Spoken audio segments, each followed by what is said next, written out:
तैयारी में है। तो कुल मिलाकर महाराष्ट्र की सियासत गरमाई है, जिसमें आरोप प्रत्यारोप तेज हुए हैं।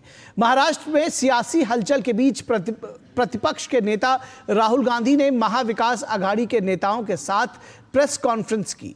महाराष्ट्र में सरकार बने 2 महीने से ज्यादा हो गए हैं, लेकिन महाविकास आघाड़ी को यह जनादेश पसंद नहीं आया है। राहुल गांधी का दावा है कि उनकी टीम वोटर लिस्ट में अनियमितता पर काम कर रही है। इसमें काफी कुछ गड़बड़ियां पाई गई हैं। महाराष्ट्र के मुख्यमंत्री देवेंद्र फडणवीस ने कहा कि चुनाव आयोग ने विपक्ष की तमाम आशंकाओं पर कई बार जवाब दिया है। राहुल गांधी दिल्ली चुनाव नतीजे से पहले पार्टी के लिए कवर फायर कर रहे हैं। इस बीच दावा है कि शिवसेना उद्धव गुट के कई विधायक और सांसद शिंदे गुट में शामिल हो सकते हैं। शिवसेना शिंदे गुट के नेता उदय सामंत ने दावा किया है कि जल्द ही काफी तादाद में उद्धव गुट के लोग शिंदे के साथ होंगे। कहा जा रहा है कि महाराष्ट्र की राजनीति में एक बार फिर तेज हलचल होने की उम्मीद है। उद्धव गुट के 6 सांसद एकनाथ शिंदे के संपर्क में हैं। 2024 के चुनाव में उद्धव सेना ने 9 सीटें जीती थी, जबकि शिंदे गुट के 7 MP चुनाव जीते थे। चुनाव आयोग से मिली तमाम जानकारी वेब पोर्टल पर मौजूद है। आघाड़ी के कई आशंकाओं का जवाब भी सार्वजनिक है, लेकिन जो नेता हार की समीक्षा करने के बजाय चुनाव आयोग के सिर ठीकरा फोड़ने की कोशिश करते हैं, उनमें शायद अपने आंतरिक कॉन्फ्लिक्ट को एड्रेस करने का साहस नहीं है, और शायद वो जनता के सामने ये कहना नहीं चाहते कि जनता ने ही उनको रिजेक्ट कर दिया है। और कांग्रेस नेता राहुल गांधी ने चुनाव आयोग से वोटर लिस्ट की मांग की है। क्या कुछ कहा राहुल गांधी ने, आइए आपको सुनाते हैं। हम आपसे सिर्फ महाराष्ट्र की वोटर लिस्ट मांग रहे हैं। लोकसभा की final voter list, name, address, photograph. Vidhan Sabha की final voter list, name, address, photograph. आप ये लिस्ट हमें नहीं दे रहे हो। ट्रांसपेरेंसी लाना आपका काम है। और महाराष्ट्र सीएम देवेंद्र फडणवीस का कहना है कि अपनी हार को छिपाने के लिए राहुल गांधी नया नैरेटिव लेकर आए हैं। वोटर्स कहां से आए, वोटर कहां आए, किसका नाम काटा, इसका सारा जवाब इलेक्शन कमीशन ने दिया हुआ है, इसलिए उसका अलग से जवाब देने की कोई आवश्यकता भी नहीं है।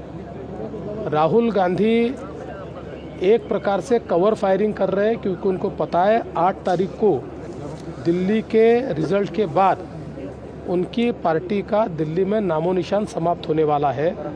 इसलिए उस दिन क्या बोलना और किस प्रकार से नया नैरेटिव तैयार करना, इसकी प्रैक्टिस वो कर रहे हैं।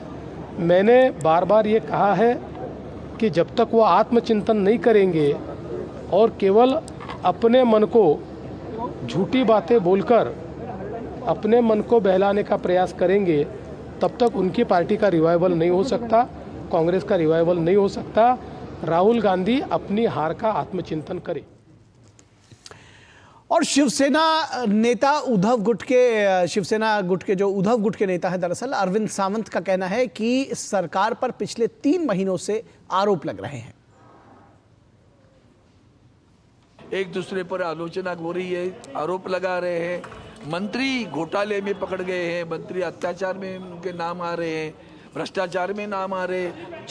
2-3 महीने नहीं हुई सरकार, उस सरकार के सभी इल्जाम उस पर लग रहे हैं। तो ऐसी स्थिति में क्या करना है? तो चलो भाई एक छोड़ दो, एक पुड़ी छोड़ दी उन्होंने और बोल दिया शिवसेना के सांसद जा रहे हैं। अभी आपके सामने है ना, ये आईना सामने खड़ा रहा आपके, अभी तो देखो अपने चेहरे आईने में तो देखो। और इस पूरी खबर पर बातचीत करने के लिए हमारे साथ हमारे संवाददाता मुंबई से जुड़े हुए हैं शिशिर सेलार, और हमारे संपादकीय सलाहकार विनोद मिश्रा भी इस पूरी खबर पर बातचीत करने के लिए हमारे साथ जुड़े हुए हैं। सबसे पहले शिशिर, आपसे जानना चाहेंगे ऑन ग्राउंड सिचुएशन किस तरह से, जो राहुल गांधी का ये जो बयान आया है, जो एक तरह से कहा जाए कि जो महाविकास आघाड़ी के नेताओं का जो बयान आया है, उसका रिएक्शन किस तरह से है मुंबई के और महाराष्ट्र के राजनीतिक हलकों में? और दूसरी सवाल इसी से जुड़ा हुआ वो भी है, मैं चाहूंगा कि उसका भी जवाब आप दें कि ये जो ये कहा जा रहा है कि कुछ लोग अभी भी पाला बदल सकते हैं और उसके बाद ये सारी सियासत उपजी है। बिल्कुल, देखिए सबसे पहली बात तो हम कहेंगे जिस प्रकार से शिवसेना के खेमे की बात आ रही है सामने, ऑपरेशन टाइगर अगर देखा जाए तो इसकी चर्चा महाराष्ट्र की राजनीतिक गलियारों में पिछले कई दिनों से लगातार हो रही है। ऑपरेशन टाइगर क्या है? तो ऑपरेशन टाइगर कहा जा रहा है कि राजनीतिक जो एक्सपर्ट है वो कह रहे हैं कि ऑपरेशन टाइगर के जरिए जो है शिवसेना के कुछ जो सांसद है वो जो है एकनाथ शिंदे की शिवसेना, मतलब जो शिवसेना पार्टी है उसके साथ आना चाहते हैं। और इसीलिए इस बारे में हमने देखा कि एकनाथ शिंदे के जो नेता है, फिर चाहे वो राज्य के अगर देखा जाए तो इंडस्ट्री मिनिस्टर हम बात करें उदय सामंत की, उन्होंने भी बयान दिया था, पिछले कुछ दिनों पहले उन्होंने बयान दिया था कि कुछ लोग जो है वो उद्धव ठाकरे का साथ छोड़कर जो है एकनाथ शिंदे का दामन पकड़ने वाले हो। तो ऐसे में ये चीजें बार बार हो रही है। उन्होंने ये भी कहा था कि आने वाले कुछ दिनों में इसकी शुरुआत हो जाएगी।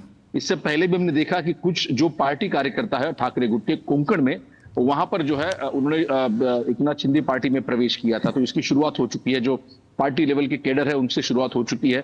तो अब ये कहा जा रहा है राजनीतिक गलियारों में कि ऑपरेशन टाइगर इस वक्त जारी है। हालांकि इसी बात का जवाब देते हुए अरविंद सावंत ने आज एक बात स्पष्ट की, टाइगर अभी जिंदा है और कोई भी जो है उद्धव ठाकरे का साथ छोड़कर एकनाथ शिंदे के साथ नहीं जा रहे। और इसीलिए आज सुबह से, हालांकि ये चर्चा जब से तेज हुई तब से हमने देखा कि महज कुछ ही घंटों में जो उद्धव ठाकरे गुट के जो सांसद जो दिल्ली में इस वक्त हालांकि पार्लियामेंट चल रही है, तो उन्होंने एक साथ आकर प्रेस कॉन्फ्रेंस की, जिसमें नासिक से हमने देखा राजाभाऊ वाजे है, देशमुख है, ओमराज नायक निंबाळकर है, ये जो सांसद है वो उस प्रेस कॉन्फ्रेंस में दिखे और ये उन्होंने कहा कि इस वक्त वो उद्धव ठाकरे के साथ है। लेकिन इसके बावजूद भी महाराष्ट्र में ये चर्चा काफी गर्म है कि आखिर ऑपरेशन टाइगर के तहत कौन कौन जो है उद्धव ठाकरे का साथ छोड़ सकते हैं। हालांकि कयास है, कोई पुख्ता जानकारी इस पे अब तक नहीं है।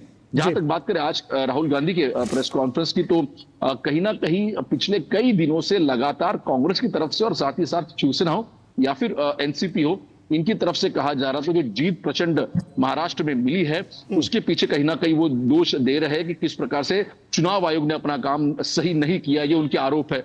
और इसी सिलसिले में उन्होंने देखा कि कई सारे सवाल उन्होंने पूछे, लेकिन अगर देखा जाए इस पर बीजेपी द्वारा भी और साथ ही साथ महाराष्ट्र की सरकार द्वारा भी कई बार इसके बारे में जवाब जो है दिया जा चुका है। उन्होंने स्पष्ट कहा है कि जो इलेक्टोरल रोल है वो चाहे तो कांग्रेस पार्टी खंगाल सकती है। जहां तक बात करें ईवीएम की, तो ईवीएम के बारे में भी जो है ये कहा जा रहा है कि इससे पहले भी कई बार जो है इलेक्शन कमीशन ने स्पष्ट किया था कि जिसे भी अगर ईवीएम पे कोई भी अगर संदेह हो तो उनके साथ हालांकि ईवीएम देख सकता है, उसकी जांच भी कर सकता है। उसके बावजूद भी आरोप लगातार हो रहे हैं। आज भी हमने देखा कि वही आरोप फिर से एक बार राहुल गांधी द्वारा दोहराए गए हैं और इसीलिए देवेंद्र फडणवीस राज्य के मुख्यमंत्री ने स्पष्ट कहा दिया कि बार बार वही चीज जो है अगर रिपीट करेंगे तो इससे कुछ हासिल नहीं होने वाला।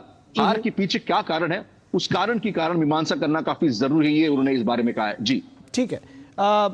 विनोद जी, ये जो कल दिल्ली में काउंटिंग होनी है और उससे पहले राहुल गांधी आज महाराष्ट्र की चर्चा कर रहे हैं और ऐसे समय में महाराष्ट्र की चर्चा करते वक्त कह रहे हैं कि हमें वोटर लिस्ट चाहिए। वोटर लिस्ट में गड़बड़ी का आरोप चुनाव आयोग को घेरे में लाना, ये किस तरह की राजनीति है?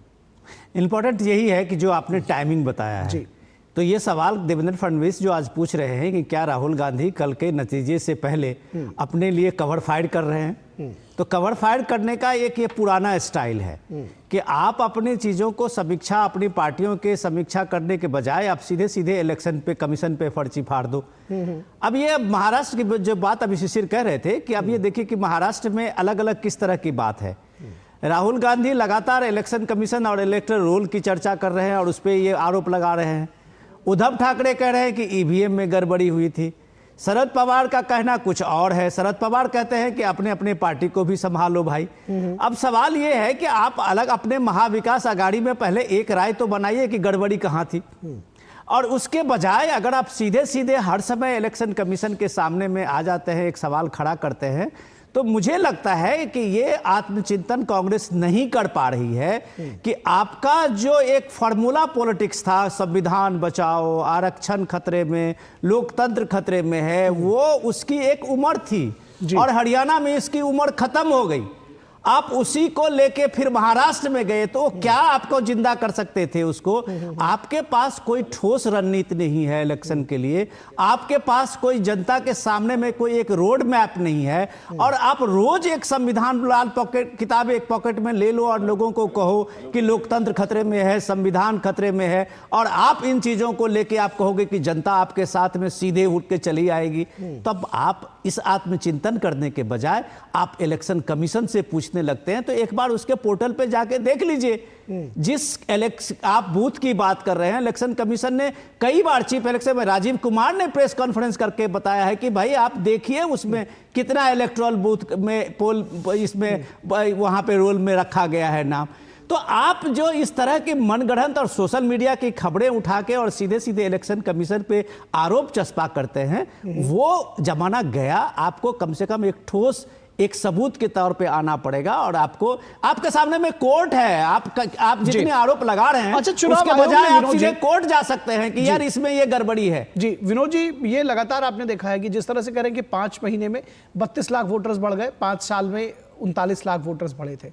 इसका भी जवाब कई बार चुनाव आयोग दे चुका है, लेकिन चुनाव आयोग के पास जाने के बजाय, जैसे आपने कहा कि कोर्ट में जा सकते हैं, दिल्ली के इलेक्शन से ठीक पहले ये देना, किस तरह से आप देखते हैं कि ये दरअसल चुनाव आयोग से जवाब नहीं मांग रहे हैं, बल्कि जो अपनी जवाबदेही है उससे भाग रहे हैं?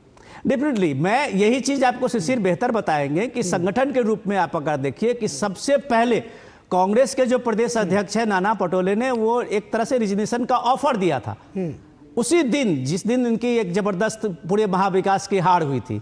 लेकिन महाविकास आघाड़ी को लगा कि ये नाना पटोले के आगे बढ़ने के बाद ये रिजर्वेशन तो उद्धव ठाकरे के लिए भी आएगा, ये रिजर्वेशन शरद पवार गुट के लिए भी आएगा, तो ये कहा गया कि नहीं, ये मीडिया ने इस बात को गलत खबर दी है। अब आप एक पार्टी अध्यक्ष के रिजर्वेशन देने पे इतने बेचैन हैं, तो राहुल गांधी की जिम्मेदारी कौन तय करेगा?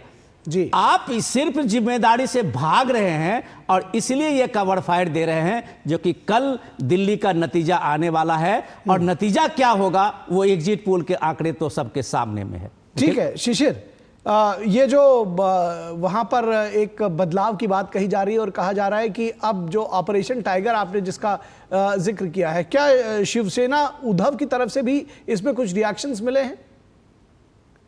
बिल्कुल, देखिए उद्धव ठाकरे की पार्टी की तरफ से लगातार उनके जो नेता है इस बारे में बयानबाजी कर रहे हैं, फिर चाहे वो संजय राउत की हम बात करें या फिर आज जिस प्रकार से सांसद अरविंद सावंत ने प्रेस कॉन्फ्रेंस किया, उन्होंने कहा कि टाइगर अभी जिंदा है और इस वक्त जो है उद्धव ठाकरे पार्टी में कोई भी गुटबाजी नहीं है। हालांकि एक बात इसमें बताना जरूर चाहूंगा कि जब से नतीजे ये सामने आए उसके बाद जिस प्रकार समीक्षा बैठक जो हर पार्टी लेती है, तो उद्धव ठाकरे पार्टी ने भी अपनी एक समीक्षा बैठक ली थी, तो उस वक्त ये बात सामने आई थी कि कहीं ना कहीं कुछ सांसद कह रहे थे कि इस बार एकला चलो रे। इसका मतलब ये था कि आने वाली जो हम कह सके कि जो म्यूनिसिपल कॉर्पोरेशन इलेक्शंस है, जिला पंचायत के इलेक्शन है, ग्राम पंचायत के इलेक्शन होने वाले हैं, उसमें शिवसेना जो है वो अगर अकेली लड़ती है तो शायद ज्यादा फायदा हो सकता है। यह आवाज शिवसेना उद्धव ठाकरे पार्टी के अंदर से ही जो है कुछ नेताओं ने उठाया था और उसके बारे में जिक्र भी उद्धव ठाकरे ने किया था। और मंच पर भी आज भी अगर पिछली सभा उठा के अगर देखा जाए तो उद्धव ठाकरे ने मंच पे कहा था कि इस बारे में वो सोच रहे हैं, क्योंकि ये कार्यकर्ताओं की सोच है। तो ऐसे में इस बार अगर देखा जाए तो जाहिर सी बात है कि पिछले विधानसभा इलेक्शन से लेके अब तक जो है कुनबा एक साथ नहीं रहा है, खासतौर पर विपक्ष का, जिसमें शिवसेना हो या फिर एनसीपी हो या फिर हम बात करें कांग्रेस हो। ऐसे में कई सारे अलग अलग आवाज इनमें जरूर उठी है। लेकिन आने वाले समय में जो चुनाव होंगे, खासतौर पर म्यूनिसिपल कॉर्पोरेशन के पूरे महाराष्ट्र में, जो कहा जाता है कि कहीं ना कहीं ये सेकंड विधानसभा इलेक्शन के रूप में उनको देखा जा रहा है, तो ऐसे में अब विपक्ष को भी एक साथ होना पड़ेगा। लेकिन विपक्ष के पास आखिर वो कौन से मुद्दे होंगे ये भी देखना होगा, और दूसरी बात, क्या विपक्ष एक साथ आकर खड़ा होता है या नहीं, ये सबसे बड़ा सवाल है। जी जी जी, निश्चित तौर पर ये कई सारे सवाल हैं जिनका जवाब भविष्य में मिल पाएगा। फिलहाल बहुत शुक्रिया इस तमाम बातचीत के लिए शिशिर, और विनोद मिश्रा जी आपका भी शुक्रिया। हम आपको अगली खबरों पर, अगली जो स्टोरीज है उसमें आपको दोबारा जोड़ेंगे। और यहाँ रुकेंगे एक छोटे से ब्रेक के लिए, कहीं मत जाइएगा। ब्रेक